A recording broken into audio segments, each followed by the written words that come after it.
Bonjour de nouveau. On va parler maintenant du théorème de Plancherel. Donc, c'est un théorème fondamental de la théorie des signaux.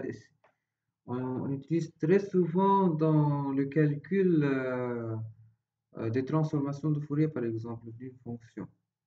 Mais avant de savoir la définition du théorème de Plancherel, il faut définir d'abord la convolution. C'est quoi la convolution de deux signaux? Tout d'abord, soit x et y sont deux signaux.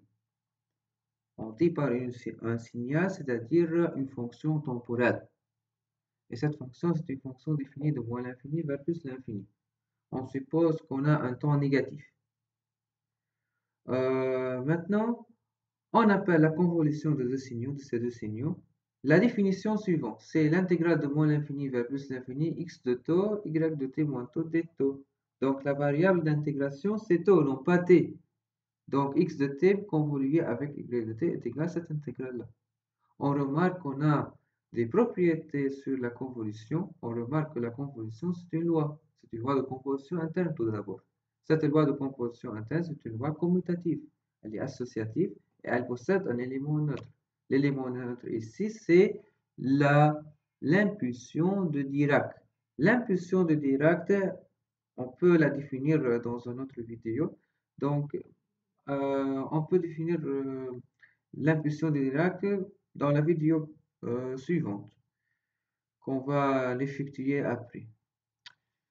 Maintenant, remarquez que pour n'importe quel signal x de t, on a la convolution entre x de t et l'impulsion de Dirac est égale, d'après la première loi, on peut l'effectuer la commutation et on remarque qu'on a la valeur de la convolution ici est égale à x de t. Vous pouvez remarquer cela. Donc, la convolution, c'est une loi de composition interne et cette loi admet un élément neutre.